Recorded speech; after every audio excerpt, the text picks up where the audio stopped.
നിങ്ങൾ ഈ കണ്ടുകൊണ്ടിരിക്കുന്നത് ദേവപ്രിയനെയാണ്. ഇപ്പൊ ഈ കുട്ടിയുടെ കല്യാണം കഴിഞ്ഞിരിക്കുകയാണ്.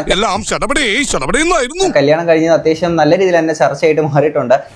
ഞാൻ കുടുങ്ങി ചാർലി, ശരിക്കും കുടുങ്ങി എന്ന് പറഞ്ഞാൽ കത്രയെ പൂട്ട് കഴിച്ച പോലെയായി. കാരണം മറ്റൊന്നുമല്ല, ഈ കുട്ടിയുടെ പ്രായം എന്ന് പറയുന്നത് 19, ആള് കല്യാണം കഴിച്ചിരിക്കുന്ന വ്യക്തിയുടെ പ്രായം എന്ന് പറയുന്നത് 31 എബോ സംതിങ് ആണ് ആളുടെ പ്രായം.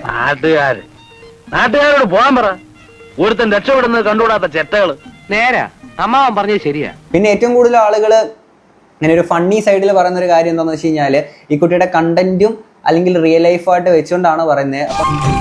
ചില മുഖംമൂടികൾ അഴിഞ്ഞു വീണു ഗോപാല. ആദ്യം ബുക്ക് വലിച്ചീറുന്നു, പിന്നെ പാഡ് വലിച്ചീറുന്നു. സോഷ്യൽ മീഡിയയിൽ മുഴുവൻ പുരോഗമനപരമായ ആശയങ്ങളൊക്കെ പ്രചരിപ്പിച്ചിട്ട് സ്വന്തം ജീവിതത്തിൽ എന്തുകൊണ്ട് ഇവളിത് പ്രാവർത്തികമാക്കിയില്ല? ഈ 19 വയസ്സിലൊന്നും പെൺകുട്ടികൾ കല്യാണം കഴിക്കാൻ പാടില്ല എന്നുള്ളതാണ് അവരുടെ ഒന്നാമത്തെ പ്രശ്നം. ഇതാണ് ഇവിടുത്തെ വ്യവസ്ഥിതി. We are living in a very cruel society. ഇവിടുത്തെ ക്രമസമാധാന നില ആകെ തകരാറിലായിരിക്കുന്നു. നിപ്പച്ചന് മനസ്സിലായി.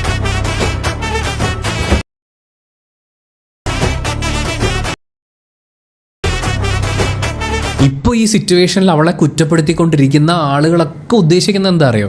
നാളെ അവളുടെ ജീവിതം കുട്ടിച്ചോറാവണം, അവരാഗ്രഹിക്കുന്നത് അത് മാത്രമാണ്, അല്ലാന്നൊക്കെ അവർ പറയുമായിരിക്കും. ഏതായാലും പടച്ചോനാണ് ഒരു കാര്യം തീർച്ചയാ, നമ്മൾ വിചാരിച്ചോ നല്ല ഊളി. നിങ്ങളെങ്ങനെ വിചാരിച്ചു? ഞാൻ വിചാരിച്ച നല്ലൊരു പെൺകുട്ടിയാണ്.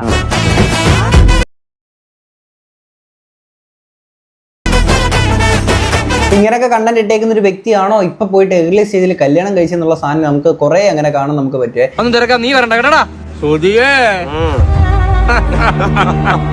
അവളുടെ തീരുമാനങ്ങൾ ഞാൻ ചിന്തിക്കുന്നത് പോലെ ആകണമായിരുന്നു എന്ന് ആക്രോശി കമന്റ് ബോക്സിൽ കയറി ഇറങ്ങുന്ന ആൾക്കാർക്ക് അവരൊക്കെ ഒന്ന് ചിന്തിക്കേണ്ടത് സ്വന്തം ജീവിതത്തിലെ തീരുമാനങ്ങളെ കുറിച്ചാണ്. നീ നിനക്കിഷ്ടമുള്ള ജീവിക്കാർമാനെ, മറ്റുള്ളവർ അവർക്ക് ഇഷ്ടമുള്ള ജീവിക്കട്ടെ. ഇത്തിരി ദയ ഉണ്ടായാൽ മതി. മറ്റുള്ളവരുടെ വിശ്വാസത്തോട് ഇത്തിരി റെസ്പെക്റ്റും അത്രയും ആവശ്യമുള്ളൂ. ലോകം നന്നായിക്കോളും.